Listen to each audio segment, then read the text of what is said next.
Welcome back to the Pewtercast. I am Brent Allen, your host, joined as always by my co-host Ren Daxt. Ren, you ready for the second half of our Final Thoughts episode here, buddy? I cannot wait. I know, you and me both. We've had our say. We've said everything we need to say. If you guys missed that, make sure you go back, catch that in the podcast feed. It should just be one episode back where we talked about our final thoughts from this Bucs versus Bengals game. We also graded out the game as well. And now it is time where we open this up to you guys, our fellow Buccaneer fans. You guys have sent in a bunch of emails over really the last 2 weeks, some from before the game, some from after the game. And we're going to get to go through that. We also take a look at iTunes reviews. And, if you guys contact us in other ways, we try to pull those in as well. So let's go ahead and get started. Let's look over at the iTunes reviews. And I see that for the second week in a row, we have no new reviews. Red? It's okay. It's okay. As you mentioned, we had a lot there in a row. Bam, bam, bam, bam, bam. So listen. We did. Yeah. So listen, for everyone who has left us an iTunes review in the past, thank you. We very much appreciate it. For everyone who has not, what are you waiting for? Now would be a great time. Head over to iTunes. Most of you listen to us on iTunes anyway. Leave a little rating, leave a little review. We will read it on an upcoming episode here of the Pewtercast. We always prefer the 5-star kind of rating, but we'll read the other ones as well. Would love to know what you guys think. And listen, it's really just it's a real quick, easy way that you guys can help us out here at the Pewtercast, because that helps other people find us as they're searching for Buccaneer podcast. So want to encourage you guys to do that as well. All right, Ren, moving on. Why don't we go ahead? We'll hit up some fan questions and comments. This one comes to us actually on Facebook from our friend Greg, or you might previously known him as Grieg. Grieg from Scotland? Is it Scotland? I thought it was Ireland. You might be right. I think it's Scotland. Grieg, I apologize for forgetting exactly where you're from, because I know those are not necessarily the same place. Scotland and Ireland are not necessarily the same place. Since when? Not. They're like the same play. They talk exactly the same. No, they don't. No, you know what Scotland has that Ireland doesn't? Scottish people. Hogwarts. Hogwarts is in Scotland. It's a Harry Potter reference. Yeah. Moving on. But Grieg says, respect to you, Ren. You guys owning your errors is one of the things that makes this a great Bucs podcast. I think that's coming after the instant cast from this past week. Yeah. What else are you going to say, huh? What else are you going to say? Like, Jameis Winston, he's going to have one of his best games, and he had possibly his worst game. Yeah. Yeah, I had no leg to stand on, man. So anybody that's done with Winston, I get it. I'm just not there yet. So, I was wrong, and who knows if I will ever be proven right? Because as of right now, Ryan Fitzpatrick is the starter. Yeah, and I mean, as you say that, it was just kind of where, like, if I had to encapsulate where I am, I think I'm done worrying about it. I'm just going to cheer for the Bucs. Whatever the Bucs look like, good, bad, ugly, beautiful, whatever, I'm cheering for the Buccaneers. So whoever they trot out there, I'm for. And let's go out and win the game. And I'm only worried about this coming week. But thank you, Greg. Another one comes to us from Nez. This one comes, actually, this was Nez slid into our Twitter DMs, Ren. Oh, and but he's actually got some comments here. He says, Jameis had a terrible game, no question about it. I'm very back and forth with him, but I've been very impressed with his ability to escape out of the pocket and run to convert third downs recently. Well,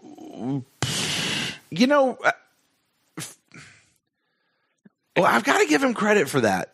I mean, Nez is right. I have been extremely impressed this year, specifically this year, by how Jameis has been able. He's always been able to like scramble in the back out of a sack, right? He was always been able to extend plays, right? But with the exception of this past game, when he has thrown interceptions, it's not been because he's been on the scramble. Not like usually. In the past, it's been because he's been on a scramble. But here recently he's not. Like he's made the good decision to hold on to the football and run it. And I think we were talking last week or 2 weeks ago about is it possible that Jameis might actually become our best rusher on this team? Is he the Michael Vick kind of Cam Newton type of quarterback? No, that was not me. I did not discuss that. So, but anyway, Nez, I agree with you. Huh? You discussed it. I did. It says we also saw him get a late hit against Atlanta. I think it was Atlanta anyway, and react calmly and gather his teammates rather than get into a brawl which was about to break out. He's trying everything he can do because he knows his career here is on the line. With that being said, I would like to address something that I don't think you guys will like. It's a hot take. Tampa Bay has the best receiving corps in football. Yes, it does. And I believe any middle-tier quarterback, Stafford, Flacco, Luck, Cousins, put Luck in a middle-tier quarterback status. It's probably fair at this point, would put up similar numbers with less turnovers than Jameis Winston. We are witnessing a 35-year-old putting up record numbers. I love Jameis and want to see him make it, but I just wonder what other QBs would be able to do with this unbelievable receiving core. The point I'm trying to make is I don't think Winston's yards and touchdowns make up for his turnovers when several other QBs could have similar productivity with fewer turnovers. Yeah. Yeah, I agree. But I agree. Okay. But guess what? We don't have those quarterbacks. Yeah. We have Jameis. We're not going to get Flacco. We're not going to get Stafford. We're not going to get him. We're not going to get him. This is what we have. And like I said, I understand if you're done with Winston, and I understand you're frustrated. I'm frustrated. Any Bucs fan, has got to be frustrated. Unless you're in the "I told you so" crowd, which you probably started in that, that subsect the day he was drafted. Yeah, I get it. I understand. You're right. I do not have a leg to stand on. You see these things that he progresses at, as in scrambling around, and instead of taking a chance or making a bad throw, trying to force the ball while he's out there, he sees the yardage and he goes and he gets it. For by and large this year, he has taken what the defense gives him, hasn't forced an ornament amount of balls into bad situations. He's not loose with the ball in the pocket anymore. So you get all these things and you're like, okay, I get it. And then, the Cleveland game, I think he played a lot better than he gets credit for. The Atlanta game, one was off a guy's helmet and then you lose it. So he's right there and everyone thinks he's right there. And it's sort of like, okay, I really want to believe in you, Jameis. I can see, I understand. I get the turnovers. No one's perfect. But there's a very watchful eye on him this year because of the contract coming up, because of the $20 million, because Fitzpatrick has played so well with once again, position he put himself in. He has no one to blame but himself. Right. And then he goes out and has his worst game as a pro in the most critical juncture of his career. And I'm still surprised about how many people that have just jumped ship on him. That was the last straw. He's done. His career's over. I don't see him as being. And I understand. I get it. But I'm like I said, I'm not there yet. I think Jameis. Do I think Ryan Fitzpatrick, as of today, right now, which we're recording Tuesday night before the Panthers game, do I think Ryan Fitzpatrick gives us the best chance to win? Yes, I do. Does that mean we're gonna win? No. But I'm not ready to close the door on Jameis, and I don't care what scenario you put out there. Fitzpatrick goes to the Super Bowl, wins it. He's 36. If you want to make that commitment to a 36-year-old quarterback who has a much longer history of doing the things that Jameis is doing now, go ahead. And maybe he with this receiving core, he doesn't regress back to being, Fitzpatrick instead of Fitzmagic. And if that's what you want to do, that's what you want to do. But I am by no way ready to close the book on Jameis Winston. I It's just way too early. Like, I get it. It was terrible. It was heartbreaking. It was sad to watch. It was inexcusable. But you just, who are you gonna get? It's just, when you really like, who you gonna go draft? Like, it's just like, okay, well, you trade Winston or you don't sign him, let him go in free agency, and you keep Ryan Griffin, and then you draft a quarterback. Okay, who? Like, you've seen it. I mean, yeah, and you know what? Honestly, Ren, you're talking about all that stuff that's just making my eyes glaze over. Right. And that I go back to what I was saying. I'm going, I don't care. We'll talk about that when the time comes. Like, we'll talk about that when the offseason gets here and we have the full set of information, because you know what? Maybe our information will have changed by then. It will. And honestly, it's a lot of the reason why I hate it's why I hate doing mock drafts, right? Because you don't have all the information in front of you to be able to accurately predict something or talk about something. And I know people like it. I know that those are a lot of fun. I know this is the hot button topic right now, surrounding Jameis, but it just, you're getting into really all of those pieces that, well, like I said, just kind of, I guess, don't enjoy. I just don't like, and I mean, I'm with you on the spot of going, look, if they trot Jameis out there, I mean, it's what I said last time. If they trot Jameis out there and they think that he gives us the best chance to win the football game, then you know what? I'm going to cheer for Jameis. Period. I'm a Buccaneers fan.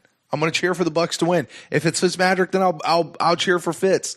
If I feel like they need to bench Fitz and bring somebody else in, then I'll talk about that when that time comes. But for right now, I'm cheering on Fitz going into the Carolina game, and we'll talk about the second half when the second half gets here. We'll talk about next week when next week gets here. For now, I'm just going to stick here, and I'm going to stop this. All that, and I'm sure that lots of these emails, I haven't read them all yet, but I'm sure lots of them will talk about the future and all that kind of stuff. And you'll forgive me if my blanket statement is, I'll worry about that when we get there. So, you thought ahead.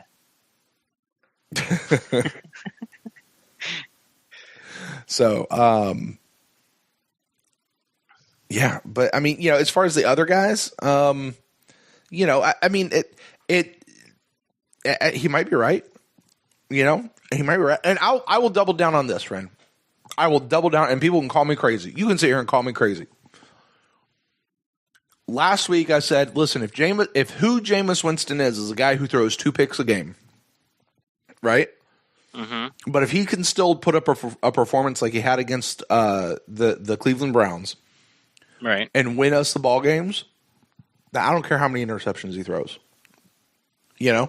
Like, if that's just who he is, because he's a gunslinger and odds are it's going to happen, you know what? I'll double down and say I'm still okay with that. These 4, what happened with this last week was egregious and is not okay. No. Not even for one game. It's not okay. But, so I don't know. We'll see where we go with that. All right.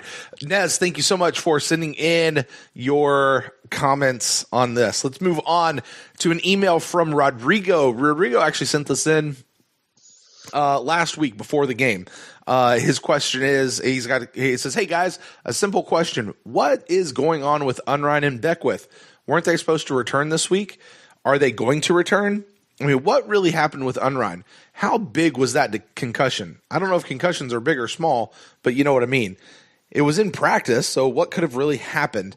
Not even playing in season games, you have a guy who's out for 3 months in the concussion protocol, and you see nasty hits are taken. Are the Bucs trying to hide something by saying that it's a concussion when maybe it's really something else? I don't know. I just can't believe he took it in practice, such a tremendous hit in the head, that he has to be out 3 months or more. Beckwith has a broken leg, so maybe he'll be back for the season. We definitely need him. Go Bucs. Thanks for the email.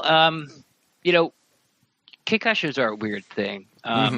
Basically how they work is you get some type of base tested every year, and it's like sort of how much light you can stand in your eyes. Then it's like treadmill work and bicycle work, and you have to get to this baseline of doing it and basically say, okay, your brain's back to where it was. when you were tested. So it's all different, I remember when I went to one of those charity events and Demir Dotson was there and someone asked about concussions and he said that, he couldn't even look at a TV for 2 weeks. Mm-hmm. Like that's scary stuff. So I understand it's been a long time for concussions, but I've seen hockey players out for an entire season. Mm-hmm. I've seen baseball players out for an entire season because of concussions. So it's just how you recover. And, I don't know enough about the brain to be able to tell you why someone recovers quicker. Is it just because how hard you get hit, or is it just where you get hit on the brain? Like, where how many times maybe you've gotten hit there in the brain? Yeah, exactly. Yeah. It's like, once you, sort of sprain your ankle, you seem to be more susceptible to spraining your ankle because it's kind of never the same. It never relieves 100%. Mm-hmm. So, yeah, so that's what's going on with Unrein. And Beckwith, I read on Twitter today that he'll be back this week. Yeah. Now, I thought they let go. It's a little pre-news on the Buck on the News. They let go Minter today, who they just signed last week. Oh, they did? I didn't see that. Yeah, he played some special teams, but then they brought up Javian Elliott. Yeah. So I thought they were letting Minter go to bring Beckwith in. Uh-huh. It's like, okay, Beckwith is ready. We got to let go of Minter. But as of right now, it's Javian Elliott's spot, and we will see. But, that's right, because that was Stewart. No, not – well, yeah, Stewart, true. Mm-hmm. But Beckwith doesn't count against the roster right away. They get 2 weeks to decide. Mm-hmm. So, it sounds like Beckwith will be practicing, and we'll find out Wednesday. Once again, we're recording Tuesday night, mm-hmm. so this isn't going to come out. You will already know what's up with Beckwith by then. I expect him to be back. So, but we'll talk about it for sure on Buck on the News when we know if he's going to suit up or if he's – if he's on the active roster come Friday, we'll know that. So, yeah, exactly. Yeah. But Beckwith keeps saying he'll be back sooner than we think he will. But honestly, I thought he'd be back way before now. So maybe not. And as for the Unrein thing, the concussion thing, you're absolutely right. The only thing I can add to the discussion of that is that for all the crap that the NFL has taken about concussion and all the stuff that they try to do with concussion protocol and things like that, I still wonder if the NFL is spectacularly deficient in how they handle concussions. Because for most normal people, if you get a concussion, the effects of that really can last for a very, very long time. 6 months is not abnormal for a normal human being. A lot of times when we see players in the NFL go into concussion protocol, they're out within just a couple of weeks. Yeah. 2, maybe 3 weeks, at most, is generally about what we see. So that's why this feels so much longer when in reality, I don't know how they grade concussions per se, but I do know that the recovery time to get back into it, it certainly varies from person to person, but it depends on what he could have done. Now, as far as what could have caused it, I think it happened on a non-media day, Ren. And so they might have been going full tilt, for a couple of drills. There is no non-media day. They're okay. Well, I don't know. Who knows? Maybe he hit the sled the wrong way. Maybe he, he probably was crashing into another player. So I don't think they gave us any details over exactly what happened or when it happened. No, they didn't. So, and they won't, and they don't need to. It's fine. But so I would say with Unrein, his concussion, it's actually probably more par for the course than it is abnormal. For all of that. So thank you, Rodrigo, for your email. Next email comes in to us from Steve. This comes into us actually right after the Instant Cast says, just finished listening to the podcast, guys. Another great listen. However, I must disagree on one key point. Who gives us the best chance to win right now? That is clearly Fitz. And I'm not sure which games you guys have been watching to say that Jameis has a higher ceiling.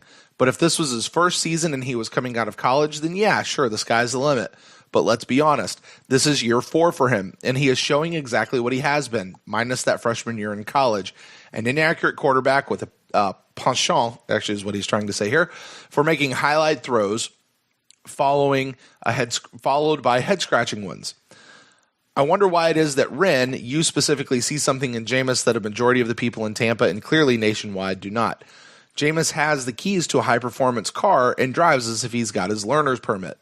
I continue to hear that it's only year 4 and that he's only 21, blah, blah, blah, blah, blah.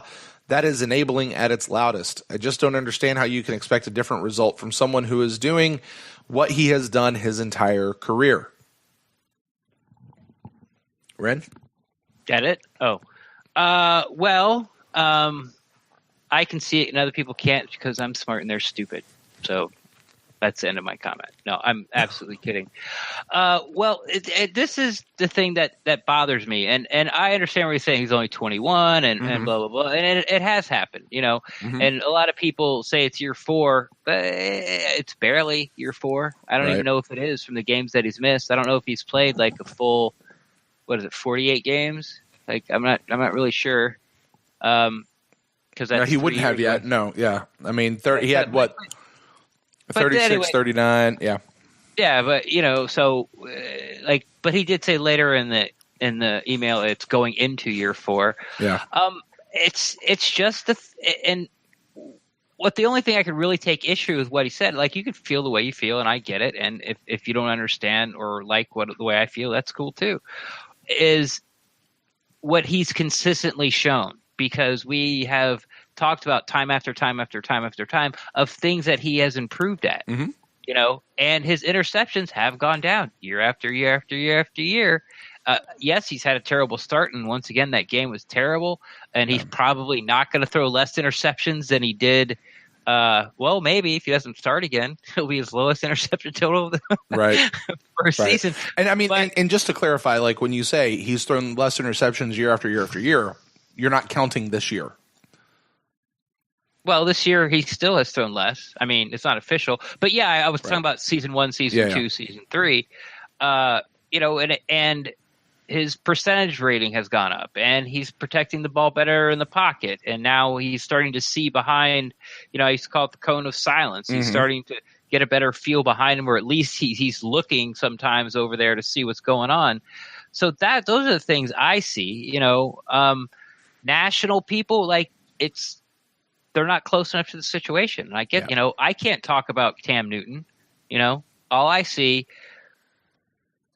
about Cam Newton is somebody who I don't like, like, like, I'm not even sure, like, if he was my quarterback, it's like, yeah, okay, I'm sure he does a lot of good things, but I just don't like the way he acts. And when he's winning, it's he's standing on top of a mountain and rubbing everyone's face. But the argument to that, which I agree with, is, well, stop him. But when he's losing, for me, it appears that it's everyone else's fault but his. But that's like, but that's me on the outside. I'm not close to the Panthers. I don't really know a lot of, like, what I know about the Buccaneers. So I think you get a lot of that with sort of a national view of things. And if you don't think, there is an argument that Winston hasn't changed, but but taking these 3 games from what he's been through, as in, like, almost have his career ended, being benched, seeing his replacement go for record-setting yards, being put into a game where they're down by like 6 touchdowns, and then tossed into that game to come back, and then coming back and having the pressure of hey, you can't throw interceptions or be loose in the ball in the pocket because they're going to replace you with Fitzmagic. Like, you got to go out there, win the game, don't throw any interceptions, throw for 400 yards. That's what you have to do every week, or people are going to talk about Fitzpatrick. That's, it's a lot of pressure. So I think it's affecting Jameis's mojo, so to speak. But, to put a button on this, if you're not for Jameis, that's fine. Do I think Jameis is having a good year? No. I think he was a little better in the Falcons game. I don't think he deserves to blame the Falcons game. I think he was a lot better in the Browns game than everyone gave him credit for. And I think it was probably one of the worst QB performances I've seen in my life in the Bengals game. Yeah. But now it's just sort of like people are taking that Bengals game and going, aha, I told you so. without looking at how he's improved from year 1 to year 2, from year 2 to year 3. And it's just, and if that's what you want to do, that's fine. But to answer your question, that's why those are the things I see. Now, I will say, I can't remember if I said this last show or this show, but I like going with Fitzpatrick because it does give him the best chance to win. And what you're trying to do, you're trying to win football games. And if you win football games, you know what? A lot of this stink goes away. Yep, it does. To that point, Steve actually continues with the rest of his email. It says, clearly the offense runs smoother and with more confidence with Fitz at the helm, and it's not even close. Jameis, I think, has lost the team, and it wasn't even this game that did it. It was this game that solidified it. I don't believe Fitz is the future, but I also know that Fitz has never had the weapons that we have assembled right now. Any chance of reaching the playoffs, at least this year, will rest on Fitz's shoulders. After this year, who knows? I believe that they will trade or cut Jameis and bring in Teddy Bridgewater or maybe even draft somebody in the middle rounds that they can groom behind Fitz. That would assume that they're also going to re-sign Fitz next year. Anyway, love the pod and appreciate that we can disagree and still love our Bucs. Steve at Tattoo Bowling, and I won't read the rest of his stuff. So he's got personal information at the bottom. I won't read that. Thanks, usually, man. I do my sent from my iPhone thing, and I won't go through his all that other stuff. Anyway, I really can't disagree with anything of that second part. Except for losing the team and Jameis. Like, I'm not going to sort of disagree with it, but I can't prove it either way. I see. That's one of those things because, like, I know that some of the other podcasts have already started talking about this. I've seen some of the articles that have come out about this, talking about how Jameis has lost the team. They don't trust him anymore. All this kind of stuff. Everybody likes Fitzpatrick better. Everybody likes Fitzpatrick better. And the thing is honestly, we don't know.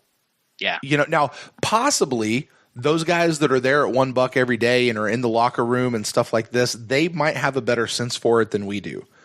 As they're talking to people, maybe off the record or whoever has sources and they get the text messages and they hear things that maybe can or can't actually be shared. We just don't know. The only thing we really have to go on is what we see in interviews and how we see gameplay on the field and how we interpret stuff on top of that. I did mention in the last episode that I thought that when Fitzpatrick came in, that the rest of the offense did seem to run, that they didn't skip a beat. They seemed to get a little extra pep in their step than what they had earlier. So, interpret what you will out of that. I'm not definitively going to say it one way or the other. I just don't know. I think I'm kind of with you. Yeah, as far as the locker room stuff, but I think you're right. They did look like a little pep in their step. But, just to play devil's advocate, like, where was that pep in the step in the Chicago game? You're absolutely right. Where was the pep in the step of the first half of the Steelers game? Exactly. So it's, I understand that Fitzmagic has looked phenomenal. Obviously, the stats do it. And like I said, I think he gives you the best chance to win this Sunday versus the Panthers. But, as much as people are sort of throwing dirt on Jameis Winston right now, I just have a feeling like in 3 or 4 weeks you're going to be doing the same thing to Fitzpatrick. His pace is unsustainable. Mm-hmm. It's just, I mean, I guess it can be, but it's incredibly unlikely. Because we saw it. We saw it in Chicago. He looked terrible. He looked like Jameis Winston in the Bengals game. He was throwing like with bad feet, bad sets, skipping balls to people, overthrowing people. He threw a pick. Like, the pressure got to Fitzpatrick, and it just didn't look good. So, I'm hoping that like what Brent said, it's like whoever's out there, that's who I'm rolling with, and I hope it's good. But I'm just not on board with saying Winston's career as a Buccaneer is over. I'm just not. There's too much there. Ren, how I know Winston's career as a Buccaneer is going to be over?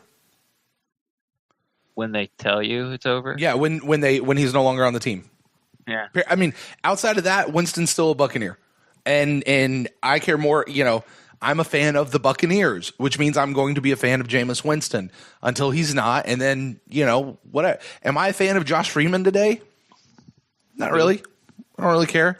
Am I a fan of Brad Johnson, Super Bowl winning quarterback for the Tampa Bay Buccaneers? Nah, I don't really care. I still kind of like Sean King because he's kind of fun to watch. He's kind of fun to follow a little bit. But, I'm just that's the stance I'm taking with it. As long as he's on this team, he's on the team. And if they release him, then they release him. And then, we'll worry about it then. We'll go on. So anyway, but yes, definitely, Steve. Thanks. And thanks for, he's absolutely right. This is part of being in the community. It's okay to have different opinions. We can still do this together, right? Like we're still in this. We're still all watching the same team and we're going through the ups and the downs and the highs and the lows. So I definitely appreciate that. And that's why we open this up to the other fans. All right. 2 more emails, both actually come in from the same person for us here, Ren. They come from a guy named Wash. I'd like to know. I'm assuming it's a guy. I don't know. I'd like to know. What do you mean it's a guy? It's the pilot of Serenity. Hello? Wash? Yeah. Pilot of Serenity. Oh, yeah. I've never got into that show. What? I know. It was only like one season, right? Not even that. It was like half a season? Like 11 episodes. Right. Oh, I tried. I couldn't. Yeah, I know. What do you mean you tried? I tried. I got about halfway through one episode and went, I don't know that I can do this. And then I got busy with something else. Oh, my God. That's not trying. Like, if you're going to give like a show a try, you got to really seriously. You have to watch the first season. You do. You really do. I usually say you got to give it till the 3rd season because it takes that long for them to figure out what they're doing with the characters and the actors and stuff. Anyway, this comes from Wash. And Wash says, Ren and Brent. Ren, I know you're a diehard Serenity. Huh? Sure, let's go with that. That's actually his email is thepilotofserenity@gmail.com. So maybe you got something there. So it's Wash. Yeah, there you go. It says Ren and Brent, I know that Ren, you are a diehard believer in Jameis, but how can the Bucs afford to lose the team as well as the fan base if they bring him back next year? I know many fans who left because of the FSU issues and even more that left after the Uber incidents.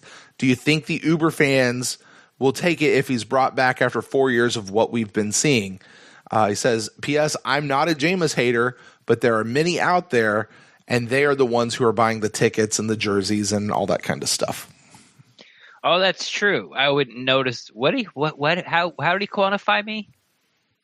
As a diehard. He said you're a diehard believer in Jameis.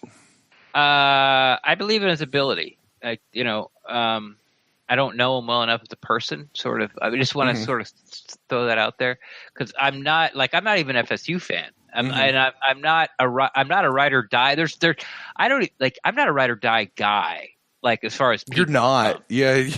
As people, I don't like my Bucs. I'll ride or die with my Bucs, But the organization, the name on the front, sort of like the flag. But as far as people, no, it's I'm old enough to understand that pretty much everyone's a dumbass. So it includes myself, obviously. So, but yeah, I mean, it is a concern. That's why they didn't put his picture up on the stadium. That's why he wasn't in the promotion videos until he came back. So what is he asking me? How can they? His thing is can the Bucs afford? Can they afford not only to lose the team, the players, but also to lose the fan base? Okay, because fan bases are people are turning away due to Jameis and his issues. As far as losing the team, we've discussed that in the last email. It's total speculative. If that's the way you feel and you think you see it, then that's what you're going to see. Or you may be right. One of the two. I'm not going to take that road either way because I simply don't know. As far as the fan base, once again, I think if you win, you win. If you lost people if people that left because of the Florida State incident, then why did it take for the Uber incident for them to okay, now I'm really done. And I don't honestly think the Bucs. It's sort of, it's you never want to sort of ignore a section of your fan base or your customer base, I should say, and you try to make every customer happy. But the Bucs would make a butt ton of money if they didn't sell any season tickets. It's not season tickets that make the money.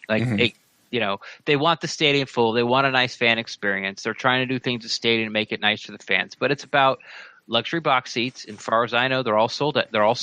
And it's TV money. Like it is a drop in the bucket from what they make from season tickets. So, but in the end, and this is something I firmly believe, like there would be no NFL football. There would be no Pewter Report, Joe Bucs fan. There would be no Pewtercast. Well, maybe because we don't get paid or make any money.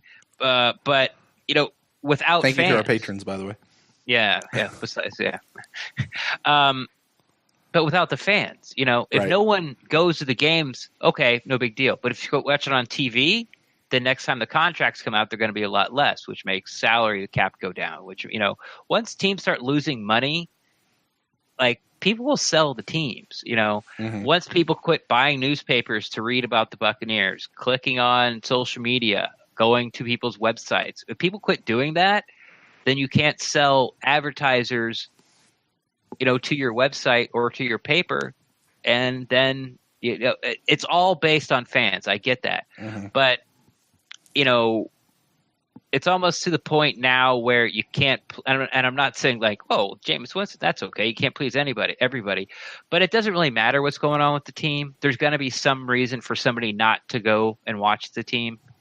It might not be off-field behavior. It might be, I don't know, you're a diehard Gator fan. Or you're a diehard Oklahoma Sooner fan, and Jason Light went to Nebraska. Oh, he didn't go to that Nebraska. I remember that now. He went to a Nebraska, or maybe, you don't like Dirk Cutter's hair.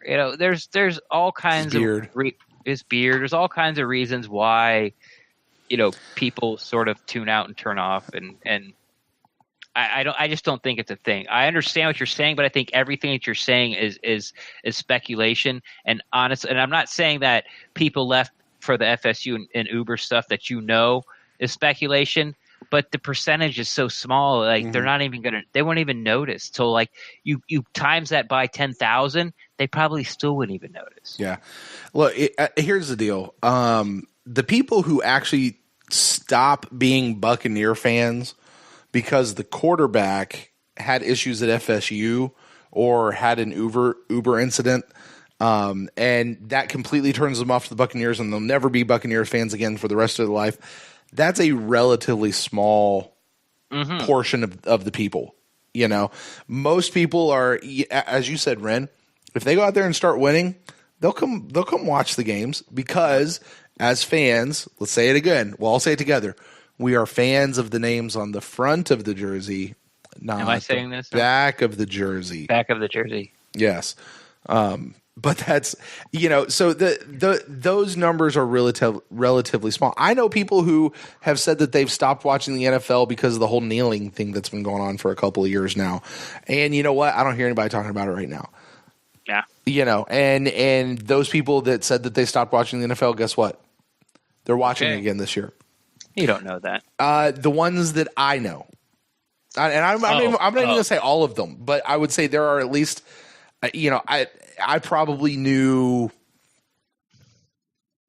I don't even know that it was a half a dozen. And of those less than half a dozen, 2 of them are back to watching the NFL this year. And they're saying, well, it's because I don't see it much anymore, is kind of what they're saying. So I just don't think that issue. Now, if we're talking about losing the fan base and meaning people come into the stadium and everybody's booing every time Jameis gets out on the field and those kinds of things, again, if Jameis goes out and he starts winning, then the boo birds stop really quick, right? If people start buying billboards saying get rid of Jameis, it's those people haven't lost the Buccaneers. You know what I mean? Like they just have turned against a person. So, I don't think that it's going to be that big of a deal. If they bring back Jameis or if they choose not to bring back Jameis, it's going to be a football decision.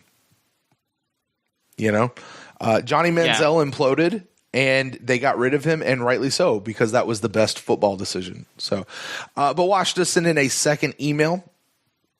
But thank you for that one, Wash. He says, since Quan is now on IR and was a captain, who do you think will replace him as a captain? Perhaps JPP, perhaps McCoy?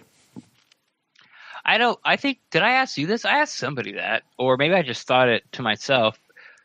Does he get replaced? Well, I can answer that sort of. A couple of years ago when Vincent Jackson was on this team, it was his last year, actually. He got injured, I don't know, game 5, something like that. He was a captain on the team, and they never replaced him as a captain. Right. They never filled in. So historically speaking, they don't replace captains that are on the team. Now, I know in this past game, JPP was the rotational captain, like kind of filling in for the defensive guy. And I forget there was. I don't exactly know who all the other captains probably were. Two. Yeah, they'll just select. Basically, they're not going to like give the C on the jersey to somebody else. Is what's going to happen. Right. I mean, they'll still have 6 captains per game. Right. Just a couple of them aren't playing. Because you get 6, they name 5, and there was always supposed to be this, rotational one or whatever the coach just thought. It was kind of like, hey, you've been doing a good job. You get to be captain. Well, now there's just 2 spots open instead of 1. Right. But no one else. But I don't think they're sort of giving Quan C to any. Like you're not going to revote. So yeah, and they could. I don't know. I don't know what the deadline was for getting that C moved. So, but I think it's probably more likely they just stick with 2 open spots for that rotational piece and not replace him as a captain. But I do remember when Vincent Jackson went down, I spent a good portion of that year saying, "Hey, what's going on with the captain thing?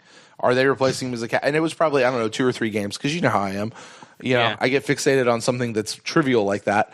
But I was curious. But it's more of because I was curious and no one talked about it. Coach, or are they going to have a search like after the season? Because I was curious and nobody ever actually said it one way or the other. And I'm just curious. I just want to know. And you can infer some other things from it. But anyway. I get what you're saying. All right. Well, that is it for all of our emails and everything else. So I want to say thank you to everybody who sent in comments, who sent in questions, whether it was through email or through some other facets. We very much appreciate that. Love getting to interact with you folks. If you want to do that for a future episode of the Pewtercast, send those emails into thepewtercast@gmail.com. Ren, as we close out the show here, man, I'll give you a chance for any final thoughts and let the people know where they can find you on the internet. Final thoughts, I guess, it's you are where you are on Jameis. I'm not ready to throw dirt on him. I think taking these 3 games that he's played this year, and then at first just by themselves, I think taking those 3 and going, see, told you, and then throwing dirt on him and saying that he doesn't need to be in the organization more, I think it's irresponsible. But and I'm sort of speaking to like, I guess the media outlets that are sort of pushing that, and if that's what they think, that's what they think. As a fan, you can think whatever you want, of course, but I understand it because it has been bad, and and then you take into the fact about he almost got kicked out of the league, and he's married, and he's got a kid, and they're going to take away his dream from him. And then the guy who's replaced him played better than anybody ever did in the whole 100-year history of the NFL. And it was just it's been a really rough year, football year for Jameis Winston. It's been really, really rough. And if you think about it that way, are you really shocked that he imploded in Cincinnati? All the stuff that's going on with this guy, and then I'm still sort of befuddled about how that's not being in the conversation, and everyone's just sort of just putting the nail in the coffin. But I get it, I understand it. I would just hope I would think that you sort of look at his whole body of work and how it's improved from year to year to year. Before you come to this conclusion, because the bottom line is, it's who's out there. I know a couple of people will just go, oh, let's get Teddy Bridgewater. Well, does Teddy Bridgewater want to come here? Is the Saints going to try to re-sign Teddy Bridgewater? There's you just can't be like, oh, go grab that guy. And then if for a college guy, from what I understand, it's pretty weak class this year, except for the kid out of Oregon, Herbert. But he's going number 1. We're not having the number one pick. And are you willing to give up all what it takes to go get the number one pick? So it's very convoluted. Franchise quarterbacks obviously do not grow on trees. And even though it's been extremely frustrating of Jameis Winston's progress, and you are ready to give up on him, the talent is there. You've seen the throws. You've seen the good that he can do. You've seen the stuff that he's overcome. You've seen him in the community. And I just think, once again, even though it's gone painfully slow sometimes and horrific, the Cincinnati game looked like a horrific, regression. And it's like, oh, we have to start from scratch again. We really don't. And I just, it's not time to say goodbye to Jameis Winston. You can find me. What am I doing? You can find me on Twitter at Rendax, REN_DAXT. I'm always down to talk some Buccaneers football. And yeah, I don't have any final thoughts. I've said my piece. So if you guys want to find me, you want to talk about it, find me at Brent Allen Live across all the social medias. That's Facebook, that's Twitter, that's Instagram, that's I don't Snapchat. I can't figure that user interface out because I've gotten old. But if you guys want to find the show, you can talk to us at the show at the Pewtercast on Twitter or Facebook.com/ThePewtercast. Or like we said, send us an email to thepewtercast@gmail.com. We will read it on a future episode of the Pewtercast. And guys, until then, as this show comes out, I guess really we're just looking at the Buck and the News show coming up next, Ren. That'll be coming out later this week. So you guys stay tuned for that. We'll take a look at all of these transactions that have been happening over the course of the week. We'll take a look at some of the headlines that have come out of One Buccaneer Place this week, as well as we look at the Carolina game, previewing that, injury reports and inactives and whatnot. So until then, guys, we'll talk to you later this week. Go Bucs.